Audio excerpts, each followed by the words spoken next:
দেশ বিদেশের ব্যবসা বাণিজ্য আর অর্থনীতির সব খবর নিয়ে আমন্ত্রণ জানাচ্ছি মেট্রো সেম বিজনেস রিপোর্টে। রপ্তানিমুখী ব্যবসা বাণিজ্যে করোনার প্রভাব মোকাবেলায় 5,000 কোটি টাকার সহায়তার ঘোষণা। পুরোটাই ব্যয় হবে শ্রমিকদের বেতন ভাতা পরিশোধে। করোনার প্রভাবে উৎপাদিত দুধ বিক্রি করতে না পারায় বিপাকে পড়েছেন দুগ্ধ খামারিরা। দৈনিক ক্ষতি অর্ধশত কোটি টাকা। তৈরি পোশাক খাতের কর্মীদের নিরাপদ রাখতে স্যানিটাইজেশন কার্যক্রম জোরদার। এমন সব খবর নিয়ে আমাদের আজকের আয়োজন। করোনা ভাইরাসের কারণে কাজ হারানো শ্রমজীবীদের 6 মাসের খাদ্য ও নগদ অর্থ দেওয়ার ঘোষণা দিয়েছে সরকার। বুধবার জাতির উদ্দেশ্যে দেয়া ভাষণে এ ঘোষণা দিয়েছেন প্রধানমন্ত্রী শেখ হাসিনা। একই সঙ্গে রপ্তানিমুখী শিল্প প্রতিষ্ঠানের কর্মীদের বেতন ভাতা পরিশোধে 5,000 কোটি টাকার একটি প্রণোদনা প্যাকেজও ঘোষণা করেছেন প্রধানমন্ত্রী। করোনার কারণে পণ্য সরবরাহ ব্যবস্থা ভেঙে পড়বে এমন আশঙ্কায় গেল কয়েক সপ্তাহ ধরেই বাজারে ক্রেতাদের বাড়তি ভিড়। নিত্যপণ্যের চাহিদাও বেড়েছে কয়েক গুণ। ফলাফল বেড়েছে দামও প্রায় সব ধরনের পণ্যের, যাকে অযৌক্তিক বলে উল্লেখ করেছেন প্রধানমন্ত্রী তার ভাষণে। এই সংকটময় সময়ে আমাদের সহনশীল এবং সংবেদনশীল হতে হবে।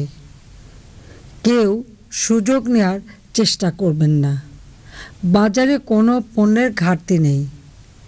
দেশের অভ্যন্তরে এবং বাইরের সঙ্গে সরবরাহ চেইন অটুট রয়েছে।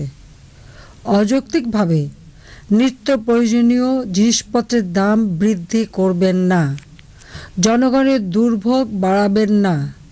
সর্বত্র বাজার মনিটরিংয়ের ব্যবস্থা করা হয়েছে। প্রধানমন্ত্রী তার ভাষণে কোভিড-19 প্রতিরোধ আর আক্রান্তদের সেবায় তার সরকারের এখন পর্যন্ত নেয়া উদ্যোগের কথা তুলে ধরেন। ঘোষণা দেন এই সংকটে কাজ হারানো মানুষদের দীর্ঘমেয়াদে সহায়তার। করোনা ভাইরাসের কারণে অনেক মানুষ কাজ হারিয়েছেন। আমাদের তাদের পাশে দাঁড়াতে হবে।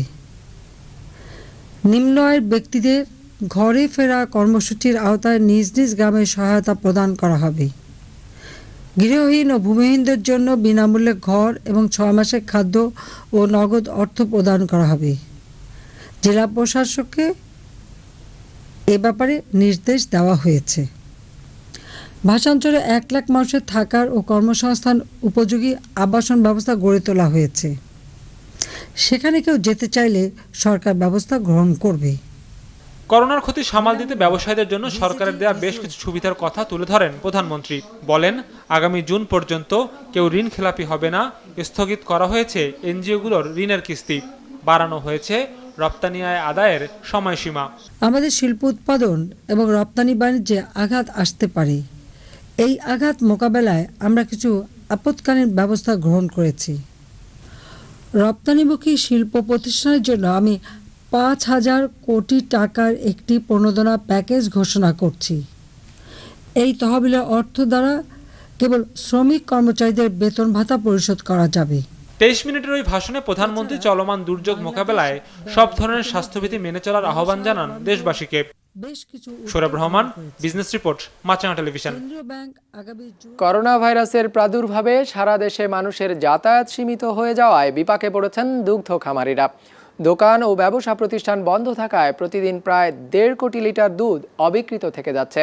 এতে এ খাতে প্রতিদিন 50 কোটি টাকারও বেশি আর্থিক ক্ষতি হচ্ছে বলে দাবি করেছে বাংলাদেশ ডেইরি ফার্মার্স অ্যাসোসিয়েশন। এই অবস্থায় সরকার এবং দুগ্ধ প্রক্রিয়াজাতকরণ কোম্পানিগুলোকে এগিয়ে আসার আহ্বান জানিয়েছে সংগঠনটি।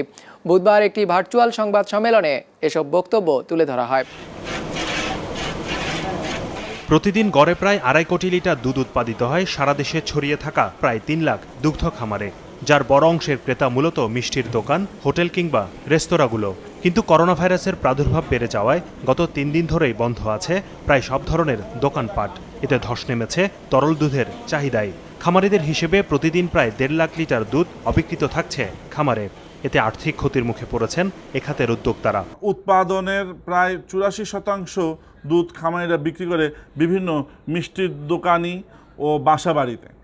বর্তমানে মিষ্টির দোকান সব বন্ধ হয়ে গেছে এবং জনজীবনের নানা অস্থিরতার কারণে দুধ বিক্রি নিয়ে খামারিরা আজ মারাত্মক ক্ষতির সম্মুখীন। গত 7 দিন যাবৎ প্রান্তিক পর্যায়ের একজন খামারি দুধ বিক্রি করতে চরম অসুবিধার সম্মুখীন হতে হচ্ছে। আবার কোথাও কোথাও অনেকে দুধ বিক্রিও করতে পারছেন না।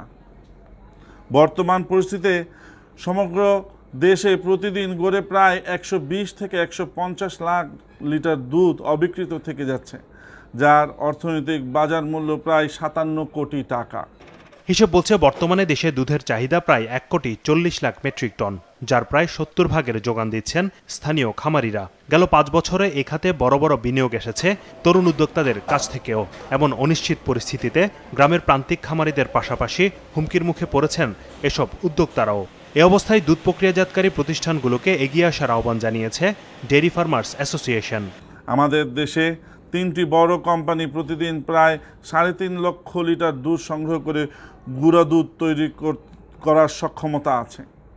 পাশাপাশি প্রায় আরও 10 থেকে 12টি কোম্পানি দুধ জাতীয় পণ্য যেমন ঘি, মাখন, ক্রিম, ফ্লেভার্ড মিল্ক, আইসক্রিম তৈরি করার সক্ষমতা আছে বলে আমাদের বিশ্বাস। এই সময় গুঁড়ো দুধ এবং দুধ জাতীয় পণ্য মজুত রেখে দেশের খামারিদের এই সহযোগিতা না করা গেলে অচিরেই গড়ে ওঠা প্রায় 50% খামার বন্ধ হয়ে যাবে। এতে আসন্ন রোজা এবং ঈদের মৌসুমে তরল দুধের বড় সংকট দেখা দেওয়ার আশঙ্কা করছেন উদ্যোক্তারা। সেই সাথে হুমকির মুখে পড়বে এ খাতের উপর প্রত্যক্ষ ও পরোক্ষভাবে জড়িত প্রায় 1 কোটি মানুষের জীবন জীবিকাও। সাদাত হোসেন, বিজনেস রিপোর্ট, মাছরাঙা টেলিভিশন। পোশাক শ্রমিকদের মাঝে যাতে করোনা ভাইরাস ছড়িয়ে না পড়ে তার জন্য সতর্কতা অবলম্বন শুরু করেছে কারখানাগুলো। কাজ শুরুর আগে কর্মীদের হাত ধোয়া ও স্যানিটাইজার বাধ্যতামূলক করা হয়েছে, মাপা হচ্ছে শরীরের তাপমাত্রাও। গাজীপুর প্রতিনিধি ফারদিন ফেরদৌসের সহযোগিতায় ইমতিয়াজ হাসানের রিপোর্ট। করোনা ভাইরাস থেকে কর্মীদের সুরক্ষার জন্য এমনই ব্যবস্থা নিয়েছে রাজধানীর মিরপুরের পোশাক উৎপাদনকারী প্রতিষ্ঠান ফ্যাশন 2000 লিমিটেড। নারী পুরুষ মিলিয়ে যেখানে কর্মরত রয়েছে প্রায় 2000 কর্মী। কাজ শুরু করার আগে প্রত্যেককেই বাধ্য করা হচ্ছে স্বাস্থ্যবিধি মানতে। কাজের ফাঁকে ফাঁকে যাইয়ে হাত পা ধুয়ে আসি বারবার সাবান দিয়ে, আর সবাই দূরত্ব থাকে, একজনের সাথে একজন বেশি কথাবার্তা বলি না। কেউ যদি হাসি কাশি দেয় তার থেকে দূরে থাকতে বলছে, টিস্যু ব্যবহার করতে বলছে। এইখানে যখন সকালে আমরা স্ক্যানিং করি তখন শরীরের তাপমাত্রা বেশি, হাসি কাশি এই ধরনের কোনো কিছু পরিলক্ষিত হলে আমরা তাৎক্ষণিক এখানে আমাদের একটা টিম থাকে, এরা তাদেরকে ছুটির ব্যবস্থা করে, তাদেরকে ভিতরে আমরা কখনো এন্ট্রিতে অ্যালাউ করি না। শুধু মাঝারি শিল্প প্রতিষ্ঠানই নয়, করোনা সংক্রমণ ঠেকাতে ব্যবস্থা নিয়েছে বড় প্রতিষ্ঠানগুলোও, যেমন গাজীপুরের স্কয়ার টেক্সটাইল। এখানে কাজ করেন 4000 কর্মী, যাদের অর্ধেকই বসবাস করেন কারখানা চত্বরের ভেতরেই। কর্মীদের পরিচ্ছন্নতার পাশাপাশি তাই চারপাশের পরিবেশকে জীবাণুমুক্ত রাখার উদ্যোগ নিয়েছে কর্তৃপক্ষ। সার্বক্ষণিক দেয়া হচ্ছে স্বাস্থ্য সেবাও। আমরা যখন ফ্যাক্টরি গেটেতে ঢুকি তখন আমরা সাবান দিয়ে হাত ধোয়ার ব্যবস্থা আছে, আমরা সাবান দিয়ে হাত দিয়ে ঢুকি। কিছুক্ষণ পর মাইকে অ্যালাউন্স দেওয়া হয় আমাদের কীভাবে আসলে চলতে হবে, কীভাবে আমাদের সেফটি থাকতে হবে, এগুলা ওনারা আমাদের পরামর্শ দেয়। এদেরকে সিল ডাউন করা আছে, এটা কোনো অবস্থাতে কোনো কাজের জন্য বাইরে যেতে হয় না। এর ভিতরে তাদের নিত্য পণ্য মাছ গোশত থেকে শুরু করে চাল ডাল সব ডিসকাউন্ট মূল্যে পাচ্ছে। এবং ভিতরেই আমাদের একটা মেডিকেল সেন্টার আছে, যেখানে 2 জন ডাক্তার, 4জন মেডিকেল অ্যাসিস্ট্যান্ট আছে। 50% ওয়ার্কাররা যখন ভিতরে আসে তারা সেফলি আসার পর তাকে মেইন গেট থেকে তার টেম্পারেচার মাপা থেকে শুরু করে তাকে যখন আমরা ইউনিটে ঢুকাই হাতটা ভালো করে ধুয়ে নেয়। আমাদের মেডিকেল সেন্টারে 5 বেডের একটা সেন্টার ক্রিয়েট করেছি, যে যদি কোনো দরকার হয় আমরা কোয়ারেন্টাইনে এখানে কিছু লোক রাখতে পারবো প্রাতিষ্ঠানিকভাবে। সব পোশাক কারখানাকেই এসব স্বাস্থ্যবিধি মানার নির্দেশ দিয়েছে এই শিল্পের মালিকদের সংগঠন বিজিএমইএ। সেগুলো সঠিকভাবে পালন হচ্ছে কিনা তার জন্যও রাখা হচ্ছে নজরদারি। ইমতিয়াজ হাসান, বিজনেস রিপোর্ট, মাছরাঙা টেলিভিশন। করোনা ভাইরাসের কারণে দীর্ঘমেয়াদে নেতিবাচক প্রভাব পড়তে চলেছে চট্টগ্রামের তৈরি পোশাক খাতে। ইতিমধ্যে স্থগিত হয়ে গেছে বেশিরভাগ ক্রয়াদেশ, তবে এখনও কিছু কাজ থাকায় সচল রয়েছে কিছু গার্মেন্টস। কর্মচারীদের সব রকমের নিরাপত্তা নিশ্চিত করে কাজ চালানো হচ্ছে বলে জানিয়েছে বিজিএমইএ কর্তৃপক্ষ। রবিউল টিপুর ক্যামেরায় নাজমুল সাদিকের রিপোর্ট। দেশের রপ্তানি আয়ের সবচেয়ে বড় উৎস তৈরি পোশাক। ইউরোপ, আমেরিকা সহ বিশ্বের অন্তত 50টি দেশে পোশাক যায় বাংলাদেশ থেকে। কিন্তু করোনা ভাইরাসের প্রাদুর্ভাবে সেই ব্যবসায় স্থবিরতা নেমেছে গেল কয়েক মাস ধরে। রপ্তানিকারকদের সংগঠন বিজিএমইএর হিসেবে বুধবার পর্যন্ত দেশের রপ্তানিমুখী 880টি কারখানার তৈরি হওয়া 77 কোটি পিস পোশাকের ক্রয় আদেশ বাতিল বা স্থগিত করেছে বিদেশি ক্রেতারা। যার আর্থিক মূল্য $250 কোটি কাছাকাছি। এর অন্তত 20 ভাগ চট্টগ্রামের বিভিন্ন পোশাক কারখানার। একটা অর্ডার যদি আমার 2 লক্ষ পিসের অর্ডার থাকতো, সে আমাকে প্রাথমিক পর্যায়ে বলছে যে এটা 1 লক্ষ পিস দিব তোমার থেকে, কিন্তু গতকাল এসে শুনলাম সে আরও 25,000 পিস কমিয়ে বলছে তোমার থেকে এখন 75,000 পিস দেব। কারণ তারাও কিন্তু স্ট্র্যাটেজি ঠিক করতে পারতেছে না, যেহেতু স্টেবল হচ্ছে না সিচুয়েশন। আমরা আসলে এখন খুব বিপাকের মধ্যে আছি যে আমাদের কিভাবে আমাদের ওয়ার্কারদের স্যালারি দেবো, আমাদের আমরা কি প্ল্যান করব। সামনে রমজান মাস আসছে, রমজান মাসে বোনাসের প্রশ্ন আসবে। আমরা সত্যিকার খুব উদ্বিগ্ন এবং এখানে কিন্তু আমরা অসহায়ের অবস্থার মধ্যে আছি। ব্যবসায় লোকসানের পাশাপাশি করোনা ভাইরাস বড় ঝুঁকি নিয়ে এসেছে পোশাক শ্রমিকের স্বাস্থ্যের জন্য। কেননা প্রতিদিন হাজারো শ্রমিককে দিনের একটি বড় সময় একসঙ্গে কাজ করতে হয় কারখানাগুলোতে। আর তাই কর্মীদের নিরাপত্তা নিশ্চিতে সতর্কতার আহ্বান জানিয়েছে স্বাস্থ্য বিভাগ। একজনও যদি কন্ট্যাক্ট থাকে তারা কিন্তু বাড়িতে থাকবে, তারা আসবে না। আর বাকিরা যতক্ষণ পর্যন্ত আমরা লকডাউন না করছি ততক্ষণ কাজ করবে। যদি সেরকম পরিস্থিতি হয়, সেই গার্মেন্টস বা সেই এলাকা আমরা বন্ধ করে দেব। আমরা এখন ফ্যাক্টরি লকডাউনে যাব নাকি ফ্যাক্টরি বন্ধ করব, কারণ হচ্ছে জীবন প্রথম, জীবনটাকে তো বাঁচাতে হবে। তো সেই জন্য আমাদের সরকার যেই দিক নির্দেশনা দেয় সেটার দিকে আমরা ফলো করছি। করোনা ভাইরাস পরিস্থিতি বিবেচনায় নিয়ে স্বাস্থ্য সুরক্ষার উপকরণও তৈরি করছে চট্টগ্রামের বেশ কিছু পোশাক কারখানা। নাজমুল সাদিকি, বিজনেস রিপোর্ট, মাছরাঙা টেলিভিশন। করোনা পরিস্থিতি মোকাবেলায় বাংলাদেশকে সহায়তা করতে বহুজাতিক দাতা সংস্থা বিশ্ব ব্যাংক ও আইএমএফকে আহ্বান জানিয়েছেন অর্থমন্ত্রী আ.হ.ম মুস্তফা কামাল। বুধবার রাজধানীর শেরেবাংলা নগরে এনইসি সম্মেলন কেন্দ্র থেকে উন্নয়ন সহযোগীদের সাথে এক ভিডিও কনফারেন্সে যোগ দিয়ে অর্থমন্ত্রী বলেন, ইউরোপ আমেরিকা লকডাউনের কারণে প্রধান রপ্তানি পণ্য তৈরি পোশাকের চাহিদা ব্যাপকভাবে হ্রাস পেয়েছে। অবকাঠামো প্রকল্পগুলোতে দীর্ঘসূত্রিতা তৈরি হয়েছে। সেই সঙ্গে চলমান মহামারীতে উল্লেখযোগ্য সংখ্যক প্রবাসী কর্মী দেশে ফিরে আসায় রেমিটেন্সের উপরও নেতিবাচক প্রভাব আসতে পারে। তাই এই সংকটময় পরিস্থিতিতে বিশ্বব্যাংক ও আইএমএফকে পাশে থাকার অনুরোধ করেছেন অর্থমন্ত্রী। করোনা ভাইরাসের প্রভাবে সংকটে পড়া বেসরকারি খাতকে সহায়তা দিতে আসছে বাজেটে রাজস্ব কাঠামোতে বিশেষ নীতিমালা গ্রহণের আহ্বান জানিয়েছে Dhaka chamber of commerce and industry. বুধবার রাজধানীর রাজস্ব ভবনে এক প্রাক বাজেট আলোচনায় 2020 থেকে 2021 অর্থ বছরের বাজেটের জন্য 11টি প্রস্তাব পেশ করে সংগঠনটি। আহ্বান জানায় সকল স্তরের কর্পোরেট কর হার 5% করে হ্রাস করার। একই সঙ্গে কর্পোরেট ডিভিডেন্ডের আয়ের উপর 20 ভাগের পরিবর্তে 10 ভাগ কর নির্ধারণের প্রস্তাবনা তুলে ধরা হয়। ব্যক্তি শ্রেণীর করমুক্ত আয়ের সীমা 2.5 লাখ টাকা থেকে বাড়িয়ে 3 লাখ এবং আয়করের সর্বনিম্ন হার 5% নামিয়ে আনার প্রস্তাব দিয়েছে ডিসিসিআই। এছাড়া ক্ষুদ্র ও মাঝারি উদ্যোগে করমুক্ত টার্নওভার সীমা 3 কোটি টাকা থেকে বাড়িয়ে 4 কোটি টাকা করার সুপারিশ করেছে ঢাকা চেম্বার।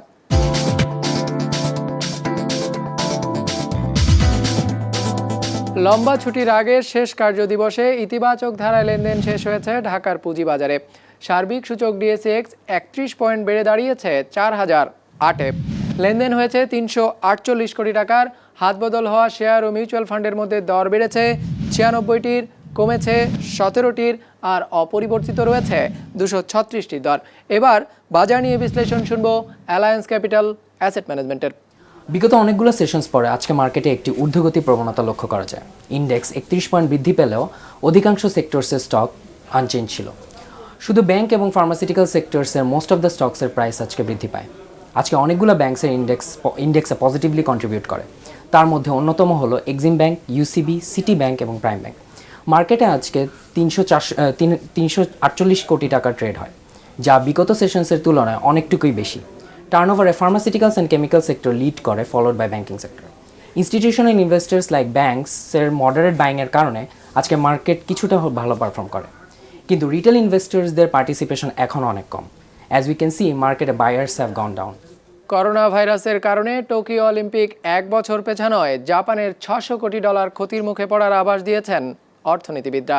আর শেষ পর্যন্ত পিছিয়ে দেওয়ার সময়ও অলিম্পিক আয়োজন করা না গেলে ক্ষতির পরিমাণ $3,500 কোটি ছাড়িয়ে যাবে। ডেস্ক রিপোর্টে বিস্তারিত।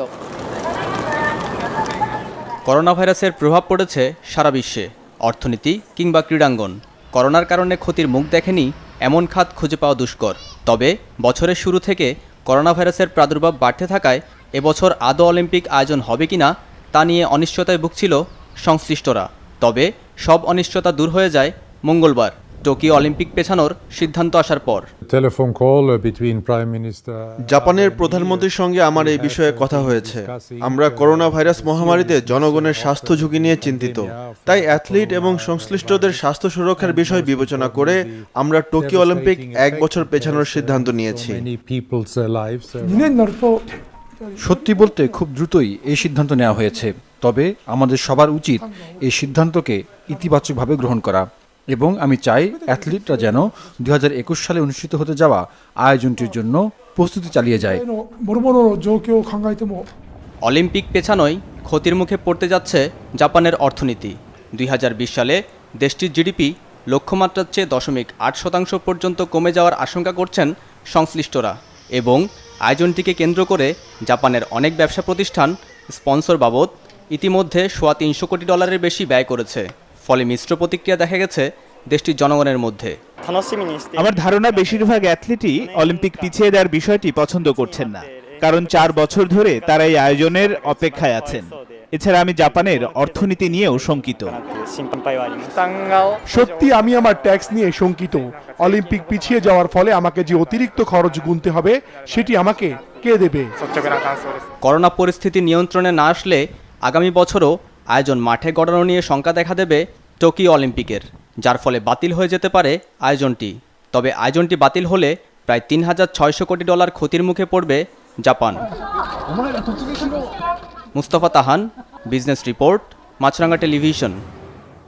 দর্শক, আমাদের যে কোনো পর্ব নিজেদের সুবিধাজনক সময়ে দেখতে সাবস্ক্রাইব করুন বিজনেস রিপোর্টের অফিসিয়াল ইউটিউব চ্যানেল। ফেসবুক পেজে লাইক দিয়ে আপডেট থাকুন ব্যবসা বাণিজ্যের আলোচিত সব ঘটনা সম্পর্কে, আর আপনাদের মতামত জানান ইনবক্সে। আজ এটুকুই, বিদায় নিচ্ছি, ভালো থাকবেন।